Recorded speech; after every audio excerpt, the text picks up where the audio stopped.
और इससे आपकी जो एनसीसी पूरी खत्म हो जाती है। कितने सालों में? 6 सालों में एनसीसी खत्म हो जाती है।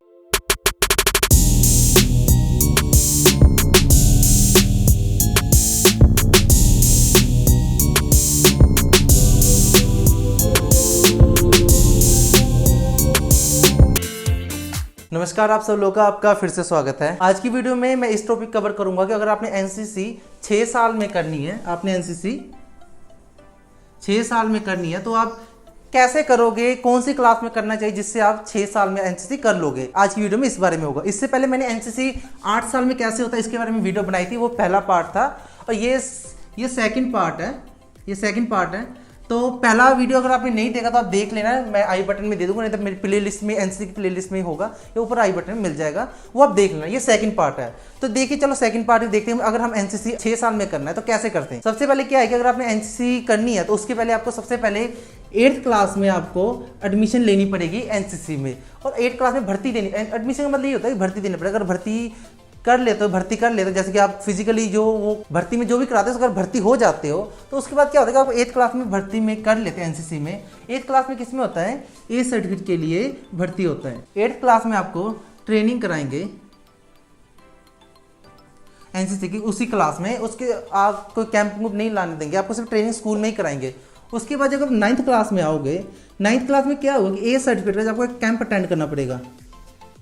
एक कैंप अटेंड करना पड़ेगा, सिर्फ एक ही। उसके बाद क्या करना पड़ता है, एक कैंप अटेंड करने के बाद जब अब 9th क्लास खत्म हो रहा होगा, समझो कि जनवरी की तरफ, जैसे होता है नहीं मार्च में एग्जाम होता है, तो जनवरी के स्टार्टिंग में एग्जाम होगा, कुछ 26 जनवरी के आसपास ही होगा, उस पर एग्जाम होगा। वो अगर एग्जाम आपका होगा लास्ट क्लास में, और वो एग्जाम होने के बाद आपको जो रिजल्ट है उसका, वो आपको कुछ 2 या 3 महीने में मिलेंगे। और अगर उसमें आपका बी ग्रेड या फिर ए ग्रेड दोनों में से कोई आ गया फिर तो हो गया आप पास। अगर आपका सी ग्रेड आया मतलब आप हो गए फेल।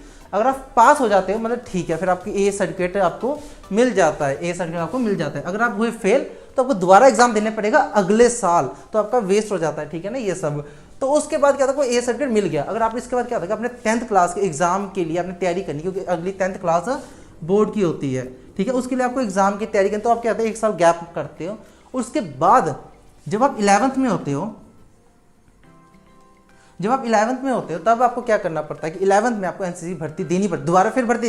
ऐसा मत सोचो मेरे पास ए ग्रेड का सर्टिफिकेट है तो भाई मुझे भर्ती देने की जरूरत नहीं। बहुत सारे लोग होते हैं ए ग्रेड वाले सर्टिफिकेट, उनको दोबारा फिर से भर्ती देना पड़ता है बी सर्टिफिकेट के लिए। तो आपने क्या किया, बी सर्टिफिकेट के लिए भर्ती दिया। अगर आप क्वालिफाई कर जाते हैं, और क्वालिफाई करने के बाद आपको 11th में आपको सिर्फ स्कूल में ही ट्रेनिंग देंगे बी सर्टिफिकेट के लिए। उसके बाद जब आप 12 में हो जाते हो तो उसके बाद क्या होता है कि आपको 12 में सेम वैसे ही प्रोसीजर होता है, और आपको एक कैंप अटेंड करना पड़ता है। एक कैंप अटेंड करने के बाद उसके बाद जाकर आपको, जैसे कि 12 के एग्जाम के बिल्कुल आप कह दो कि जनवरी के टाइम आपको क्या होता है कि अगले जैसे साल खत्म होने वाला था, जैसे मार्च के एग्जाम हो जाते हैं, तो जनवरी में आपको एक एग्जाम देना पड़ता है बी सर्टिफिकेट का। और बी सर्टिफिकेट एग्जाम में अगर आपके ग्रेड आए ए या फिर बी, है ना, ए या बी, तो आप हो गए पास। अगर आपके ग्रेड आए सी, फेल हो जाओगे तो आपको दोबारा फिर एग्जाम देना पड़ता है, ठीक है। ये बात समझनी। अगर आपके इसमें क्या होता है कि ए और, अगर आप समझो कि ए और बी ग्रेड आ गए, इसके बाद आपकी एनसीसी बी सर्टिफिकेट हो जाती है कंप्लीट। तो इसके एक चीज़ ध्यान रखनी, इसमें क्या होता है कि इसके बाद आप कोई गैप नहीं ले सकते, एक भी गैप नहीं ले सकते सी सर्टिफिकेट के लिए। ध्यान रखना इस चीज़ का कि एक की भी गैप नहीं होनी। अगर आपका 1 साल का गैप पड़ गया मतलब आपकी एनसीसी टूट गई, आपको दोबारा फिर से बी सर्टिफिकेट से स्टार्ट करना पड़ेगा। तो उसके लिए अब क्या करना चाहिए, जो सी सर्टिफिकेट है उसके लिए आपको कॉलेज अगले साल ही देना है, कोई आपने गैप नहीं करना, 1 साल का कोई गैप नहीं देना।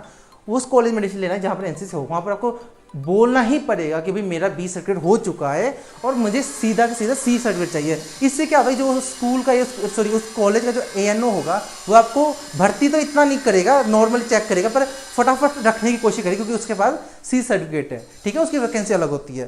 तो अब उसके बाद क्या होगा, आप कॉलेज में गए, आपको कोई मतलब नहीं है कि आपने किस में एडमिशन लिए, कौन सी फील्ड में, कोई बीए, बीएससी, बीएड, कोई बीटेक, कुछ नहीं, कोई मतलब नहीं है। 1 साल, सिर्फ 1 साल चाहिए। उसके फर्स्ट ईयर से में आपको 2 कैंप अटेंड करना पड़ेगा। 2 कैंप अटेंड करने के बाद उसके बाद आपको जाकर वही जनवरी के अगले महीने में आपको एक एग्ज़ाम होगा सी सर्टिफिकेट का। अगर ये सी सर्टिफिकेट एग्ज़ाम में अगर आपका ए ग्रेड या फिर बी ग्रेड आ जाता है तो कह सकते हो कि हाँ ठीक है आप पास हो, अगर सी आया तो आप फेल हो जाओगे, आपको अगले साल फिर एग्जाम देना पड़ेगा।